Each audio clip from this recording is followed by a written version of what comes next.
Well, hello, hello, hello, and And welcome. hello. Welcome back to another episode of the Corona Spotlight 2020. I am your host, Gayle Nicholson, and I am so happy to see you once again on a Monday morning. We're doing another week of this. I'm so excited. We've had quite a crazy weekend, and strangely enough, it's so not coronavirus related. However, it directly speaks to the field of work that my guest today does, and that would be disaster mitigation. How do we keep these horrible, horrible things from happening? So let me bring him on right away and let's get to this conversation that I am so excited to have. Please help me welcome Mr. Josh Costner. He is a disaster mitigation advisor with Costner Continuity. You can reach him through his website at jncostner.com. Josh, thank you so much for being with us today. It sounds like it's kind of a busy weekend for you. It's been very busy indeed. Awesome, awesome. Well, I want to start talking to you today a little bit about before we even get into the coronavirus stuff. Give us a little background on you. How did you get into this line of work, and what keeps you there? Well, it really goes back to the early days. In Operation Iraqi Freedom, I had joined the military shortly before that endeavor took place, and just being a combat veteran Okay. and witnessing disaster on numerous scales, coming back from that combat theater, and then experiencing Hurricane Katrina shortly thereafter. Mm-hmm. It brought to mind the fact that we endure a lot more suffering than needs to be. If we could, and I thought, we have the technologies, it's highly advanced today, yet we still build structures, a lot of them on the same basic principle from 100 years ago. Mm-hmm. So the thought occurred to me that if we can find a way to build a better tomorrow through how we build our homes, our businesses, our schools, perhaps we can create a safer place for our families. I You like look at the amount of loss that occurs through natural disasters alone every year, billions in losses. And a lot of that comes from a lack of proper planning in the original construction of everything that we build. So if we could change it, we could change the future. Awesome. Awesome. Well, before we go any further, I just want to take a moment to say thank you for writing the check. I tend not to say thank you for your service to military people because I do recognize that some people contribute a lower amount during their service, and some people really give a lot. So, what every service person has done is write that blank check made out to the government, and so thanks for signing that check, no matter what you Well, contribute. I see that it was an honor to serve, and I'd go again if they called. Awesome, awesome. All right, so let's get back to what you were just talking about, and I want to.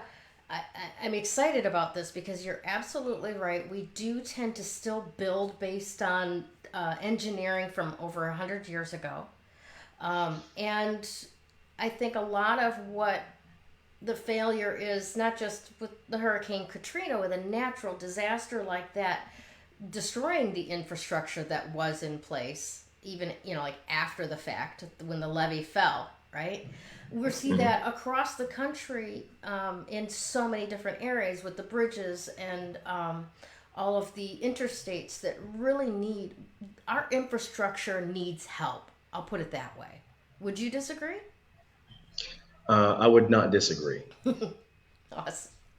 Um, We did Go a ahead. case study specifically on infrastructure, and that's one of the things that I am involved in is actually infrastructure inspections. And we did a case study a few years ago involving the New Madrid Fault, which the center of it is proposed to be near the downtown of Memphis. Okay. All the models that we ran on the events of, let's say, a 6.5 Richter earthquake occurred there. As has happened in the past, it's been over 100 years ago. Hmm. But should it happen again, the infrastructure of the bridges, specifically within a 150-mile radius of there, are old, very old, and anything of that magnitude would, for the most part, wipe out the majority of the bridges in a 150-mile radius. Wow. So that leaves an incredible amount of people stranded, with no way to get any kind of emergency response outside of helicopters. And we don't have that many helicopters and to really cater to getting people out in a timely fashion. Okay. So we have to start looking at a way to redo, rebuild, and re-strengthen our infrastructure as it exists today. Gotcha. Gotcha. Awesome. Well, not awesome, but I get your point. Well, it's awesome that we're recognizing it, Hmm. and thankfully there's people who are open to the discussion. Excellent. Now, give me a little bit of an idea what we specifically are talking about when it comes to the word mitigation, right? Well, mitigation is literally just a fancy word for lowering the impact of disasters on life, property, and assets. We employ mitigation every day in our lives. We buckle our seatbelt when we drive down the highway. That's a form of mitigation. You're lowering the impact of, let's say, a head on collision. You're Okay. still going to feel the brunt of it, but perhaps you won't be thrown through the windshield. Gotcha. Gotcha. Just a So it's just a it's very it is simple. slightly different than lowering the risk. It's not going to necessarily stop that accident from happening, but it will keep you from going through the window if it does. Perhaps yes, that's true. Mitigation embraces the idea that the disaster will come.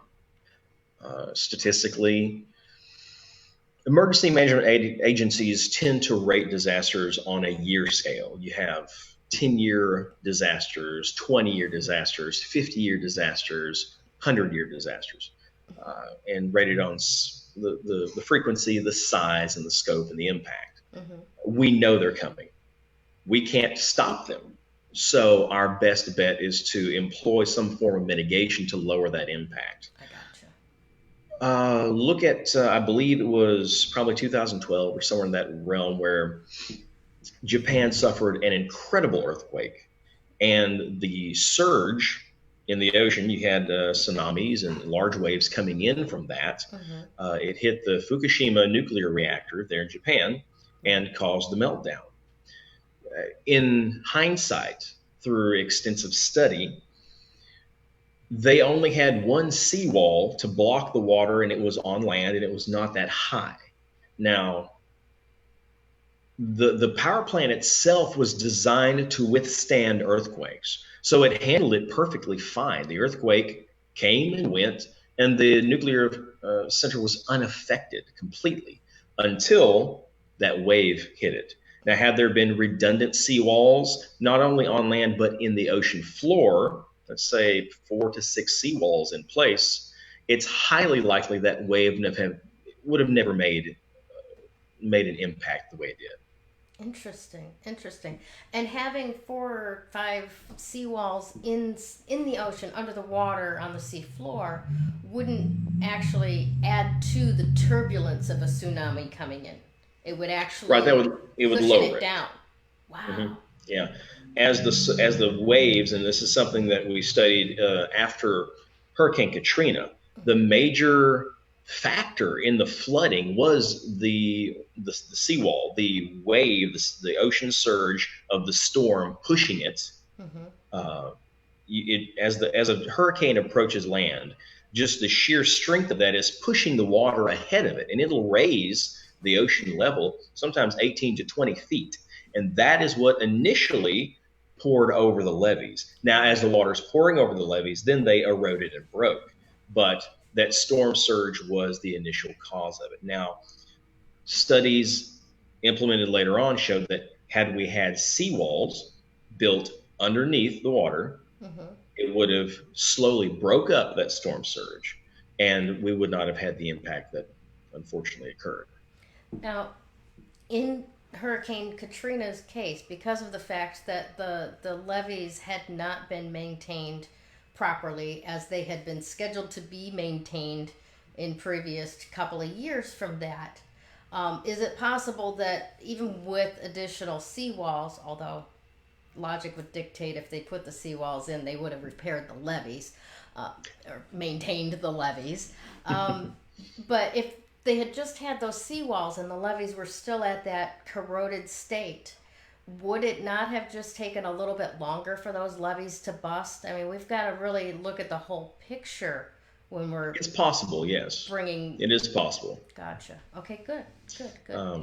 Once again, that's one thing we say in mitigation is you can never promise anything to be 100% disaster proof.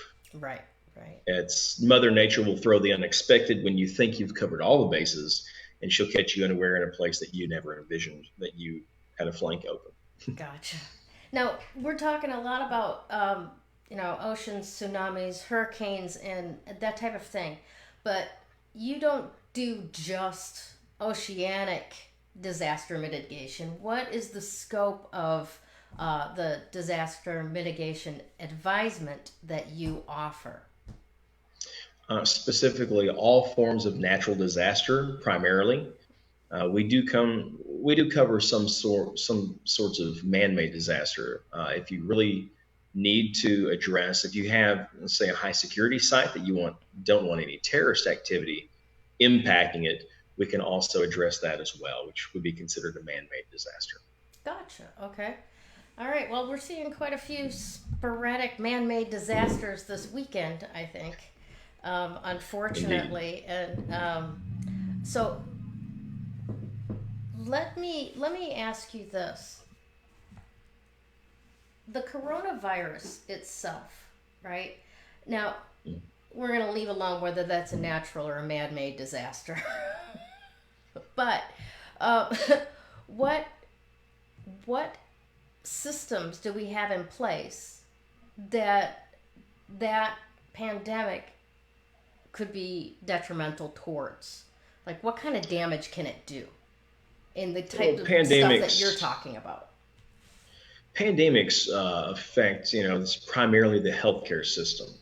Uh, Initially, the initial wave of pandemics is going to directly affect the healthcare system. And as our healthcare system exists today, it doesn't take much to overwhelm it. Hmm. The cost of operating healthcare systems is high. We have we are blessed with a tremendously amount of highly skilled doctors and nurses who know so much about health today. Unfortunately, having them on staff does require a considerable amount of money because that is extremely specialized knowledge that takes years of hard study to become an expert in. So, and then there's a lot of other factors too that raise the cost of healthcare. But you have a pandemic that comes along. Uh, the the major one of the major factors is panic. Hmm. You have what's referred to as the walking well. Hmm. They feel like they get worried, and so they feel like they have just all the symptoms of whatever it is that's engaged in the pandemic. And so they begin to flood the healthcare system. I'm worried about myself. I have these symptoms. Is there something wrong with me? And oftentimes those individuals can bog down the process of responding appropriately to a pandemic or really any kind of mass casualty incident of any type. Hmm. But in the terms of a pandemic, panic plays a huge role. There's an ancient story from probably before the time of the ancient Greeks, honestly. A traveler is leaving a city and he comes in contact with two entities coming into the city, both extremely fearful and gruesome looking. Terrified, he asked them, "What do you want with me?" They said, "Nothing. We're traveling to this city to stay a while." And he said, "Who are you?" The guy says, "Well, I'm Plague, and this is my traveling companion, Panic. The guy looks at plague and says, "Will you kill many people in the city?" And he said, "I'll kill some, but panic will kill far more." Mm. So the idea that panic induces more harm than anything has been around for thousands of years. And mitigation understands that. So we try to lower the impact of anything. And in this particular case, in the coronavirus situation that we're seeing, the healthcare system was perhaps not prepared in the way they thought they were, or perhaps there's still a lot that's being investigated currently. Were the responses correct? Were the responses not enough? Were they too much? Was government oversight involved? Was the government overreach involved? Was media involved in overhyping the dangers? There's a lot of various things that are being looked at right now. And it will take time before we truly have the clarity of hindsight to know the truth behind every aspect. Awesome. Now, let me ask you this because there was an awful lot of flipping around, if you will, as far as information that was coming out of Washington. Now, mind you, we've never had something of this scale ever. Closest one being in the 1918, 1920s, with, I think it was the Spanish flu pandemic. But we certainly didn't have the media off the chain the way that it is lately. And we didn't have the social media. I mean, we barely had telegraph at that period of time, right? For as far as sharing information and such.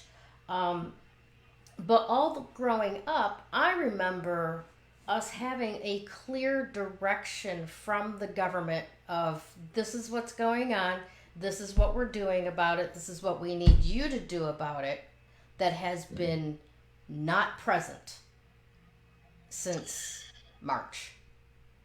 It's the double-edged sword of technology. We have allowed our access to the greatest wealth of information ever collected in human history at our fingertips. And this is just my own humble perspective. I believe that we have allowed the easy access to information to cause us to become cynics, to become skeptical. We have seen experts get it wrong, and so our trust is not easily placed anywhere. That also allows for our trust to be easily misplaced as well. The power of the media plays to this. People can be portrayed as however the media wishes them to be portrayed, regardless of what the truth is. So this has shaded the lens through which we see it as well. So you have these various lenses that we're looking through as we seek the truth. And the lenses are scratched and cloudy, and in spite of the information being there for us, we oftentimes don't believe it or place our trust and get our information from faulty sources that claim to be the correct sources. So there's so many factors that affect it today. It's a beautiful and a terrifying thing at the same time. Well, in a country where guilt or innocence is determined based on beyond a reasonable doubt, and we have injected doubt into every area, every institution of our lives, that sounds like quite the disaster to try to mitigate. How do we do that? Well, I can tell you this, it's not, no matter what we implement for mitigation, we're not going to see massive impact in the next 5 years. We didn't get here overnight. We're not going to get out of this overnight.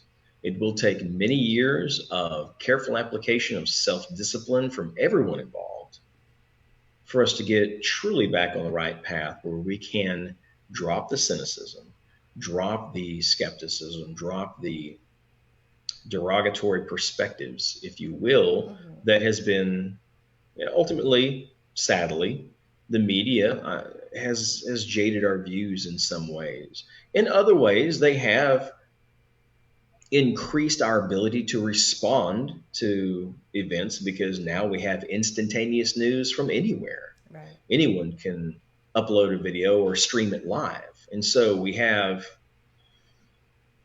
dare I say it, sometimes faster reporting from individuals around an incident than we do from the actual media. Mm-hmm. Unfortunately, it's hard to respond to that because we don't have all the facts. We have various entities recording and streaming, but we still don't have all the facts of a particular incident. So until we have those, oftentimes it's hard to really make a educated approach. Oh, absolutely. Context makes all the difference in the world. Indeed. And without context, it can be twisted any way that it is, the receiver wants to present or wants it to be presented. Oh, That's true. yeah, that sounds like a sticky situation. All right, who would be the type of organization that would come to you looking for assistance, and what would they be looking for? Well, oftentimes you'll have a company that wants to expand into a certain area. Let's say a company wants to build a new facility near the ocean front in Florida. Well, if you're going to mitigate against a variety of things, you have to look at what are the risks, what are the hazards of that region. Mm-hmm. You look at the historical data going back about 100 years, typically is a standard mitigation history check. You look at everything that's happened on the site where they want to build, and then you ask them what are your priorities? What are you wanting specific? Because here's the risks, here's the hazards, and how do you want to approach it? And if that entity wants to do an all hazards approach, you start implementing the aspects of looking at the foundation. How are you going to build the foundation? How are you going to build the structure itself? How are you going to protect the people that come there? Mm-hmm. Look at your egress routes, your evacuation routes, should you ever have to evacuate for any reason in a natural disaster. There's a lot of different facets that go into approaching the mitigation applications. And I can't imagine that anybody wouldn't want to go with an all hazards approach, but I assume, whether it's financial concerns getting in the way of what you want to do or not, are there situations where you would actually go, you know what, we really don't need to worry about this type of thing in this area, so it's a very lower, it happens, but it's such a low risk, it's not a priority. Are there situations like that? Yeah, if a corporation or a company or business is wanting to build in the state of Washington, you're not gonna factor in the effect of tornadoes the way you would factor them in for someone who wants to build in Memphis, because Memphis being in the heart of Twister Alley, that's going to be a much higher rating on the hazard scale than it would be in the state of Washington. So there are times where there's various hazards that you don't have to factor in nearly as high of a rating, if you will, on the hazard vulnerability scale. Gotcha. Do you ever do any work in Arizona? Not that much really. I haven't been out there in a long time. There is a possibility of having to go there later this year. I'm waiting to see what the clients choose to do. Awesome. Well, if you figure out a way to mitigate scorpions, let me know. Well, are you talking about?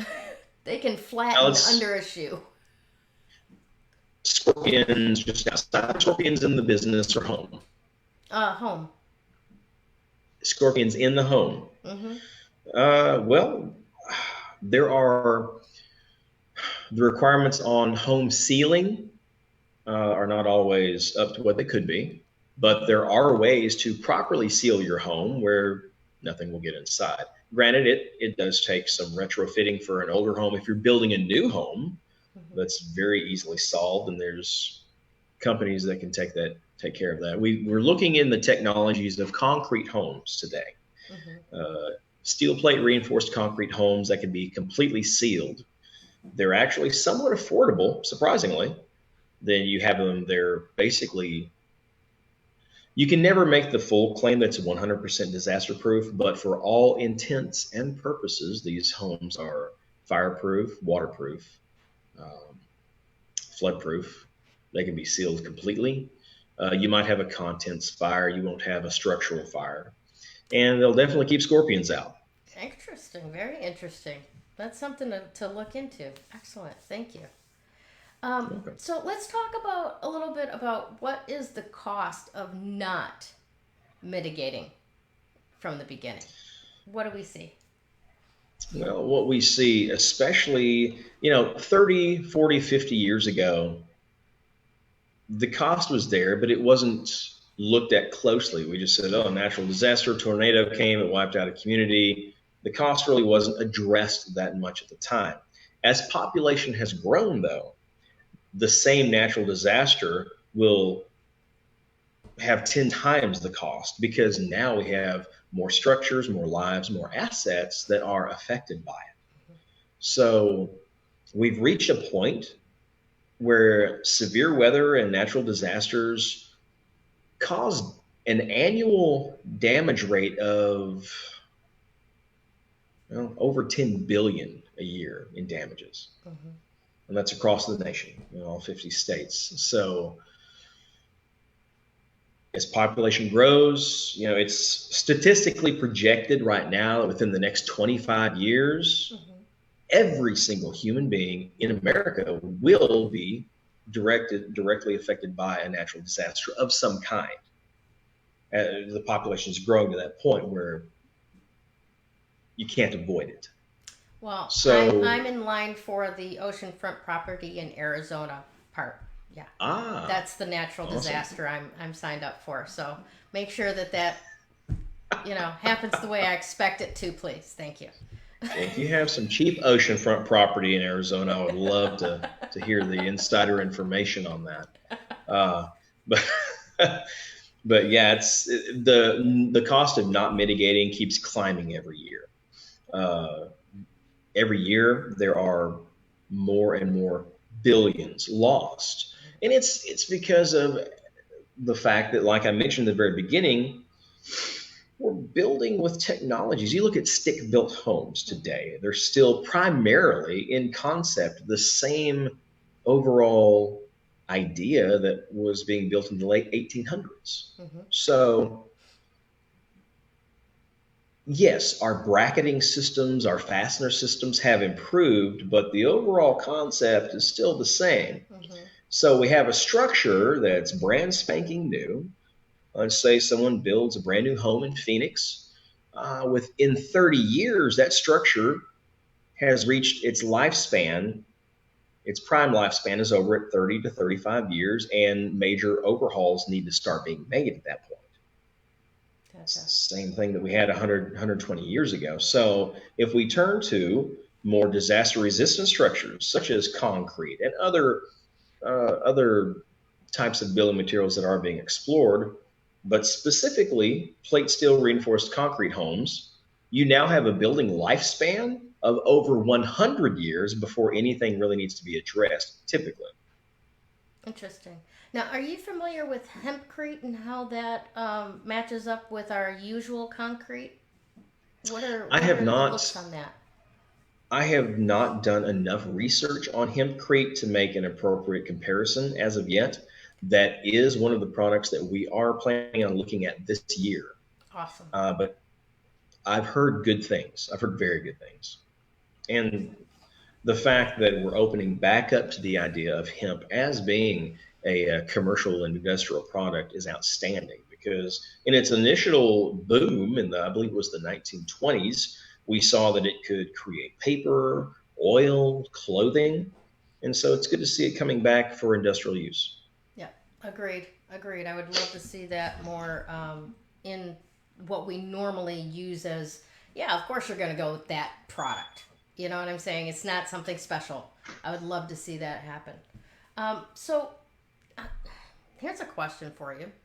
How do Mhm. you think can we change the current direction of disaster response? I mean, it's from what you've described, it sounds like our disaster response process is heading off of a cliff itself. It has failed many times in the past few decades. The most notable failure that started this domino process was the response to Hurricane Katrina. The lack of general understanding about how response is structured today uh, is surprising. Most people don't understand the process. But our entire society is permeated with the concept of it'll never happen to me Mm-hmm. until it does. And then it's too late. When your vehicle is rolling end over end or sideways down the highway, that's not the time to check your seatbelt. Right. It's not. Um, there was a former emergency manager who was well known in those circles, and he made the statement, "When disaster strikes, the time to prepare has passed."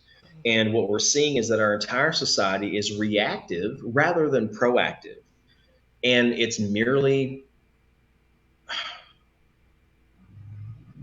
I don't want to say laziness, but we as a society don't want to take the time to put in that a little bit of extra effort and money up front. And it's costing us on the back end. It's like we're not investing enough on the front end, and it's biting our rear on the back end, and we're losing our rudder, or losing our rumps, if you will. Mm-hmm. Um, the Yeah. reaction, it lives are lost, property is damaged. If we could change the mentality of our society, if we could induce a paradigm shift to a mentality of mitigation,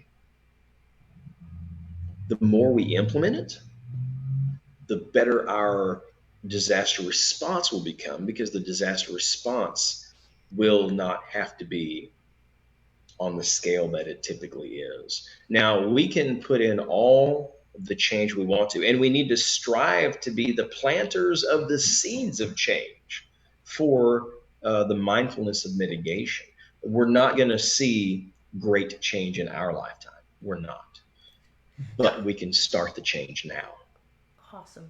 Is there another country that has more on the ball when it comes to disaster mitigation or building techniques that, you know, plan against bad things No, happening on the end? no, sadly, no, sadly, not that Oh, I've we're the cutting discovered. edge. Yay. There are a few other countries that have maybe a company within the country that is finding cutting edge technologies to implement, but countries as a whole, we are one of the most advanced on the planet. Now, there are countries like Japan that have mastered the approach. I say master, they've become experts in the approach of mitigating against earthquakes. Mm-hmm. They're so prone to earthquakes in their country. That is one facet of mitigation that they've become true experts at. Mm-hmm. And there are concepts and designs that can be implemented to, for the most part, completely eradicate any threats of earthquakes. Now, here's the thing: cost benefit analysis. Mm-hmm. Does the cost make sense to the entity that's implementing it? Here's where this is what causes the breakdown Mm-hmm. of mitigation for the most point in most applications. The entity that is wanting to implement it does not see the cost as beneficial for the long term. So if it costs an incredible amount of money to install a counterweight pendulum system underneath the hospital to counterweight the entire building Mm-hmm. in the swaying of an earthquake, if that costs tens of millions of dollars, the entity building the structure may choose not to employ that. So, therefore, it really comes down to the client, the entity that's choosing to employ the various mitigation tactics. Do they want to spend the money? And most of the time, the answer is no. That's why we still are building on the same concepts that we were 100 years ago. largely, especially in neighborhoods, communities, residential structures for No. sure. We've moved on to more steel structures in the Mhm. industrial realm, but even those are still susceptible to fire and flood. Mhm. So we really need to explore the fact that we will have to tighten our belts. We'll have to live a little more closer to the chest, if you will, to invest it up front so that people down the road don't suffer the same fate that we've been seeing, but are that will have to come from a mental paradigm shift completely across society as a whole. Awesome. Well, I've got theories on where America is in its developmental hierarchy, and we're right about 13 years old with way too many Apple products. Just a spoiled teenager going, I'll do my homework later, and, you know, the train wreck is about to happen. you know? Yeah, we're going to go through some challenging times, and we're really going to have to face some cold hard truths about changes that need to be made so that we can have a better future for the next generation. This generation is really going to, for lack of a better term, suck it up and put the nose to the grindstone to create a better future. We in America, we still have the greatest system that's ever been created, but we've grown complacent and we've allowed evil greed to cause us to be calloused in a lot of ways and allow things to fall by the wayside. And I say evil greed specifically because there are good types of greed, Mhm. um, but evil greed, those that seek to have gain at other people's loss purposefully, we've allowed that to become too mainstream, and we're just going to have to make some changes as a society. Yeah. Paradigm shift must come. Agreed. Agreed. And hopefully that idolization goes away as it does. Yeah, definitely. Now, do you have any final thoughts that you would like to share with our audience before we send them off into another week of life here during the coronavirus pandemic? Well, in dealing with the fallout of the pandemic, a lot of people have lost everything that they had. So we need to, of course, never be a doormat, but be kind in your responses to people. That's one thing that I feel like we as a society also have begun to lack is our kindness and our responses to each other. We've become a screw you kind of an attitude when really we could just change our tone and the day would be much better for so many more people. So whether you're dealing with mitigation, whether you're on the front lines in the emergency medical response, or whether you've lost everything, we're in this pandemic together. So we need to understand that. And each person is fighting a battle that we know nothing of. So let's try to be respectful and kind in our approaches to each other. Wonderful words. Thank you so much. And thank you so much for what you're doing, Josh. I appreciate your contribution to a better life and a better future on this planet. Thank you. It's an honor. Take care. Thank you. When you actual energy work makes that recovery progress so much faster. That recovery is possible. You do not have to live as a victim until your last days. You have unbelievable strength, and I know that because you're still here. Do you want to create something completely unrecognizable with your life? I can show you how.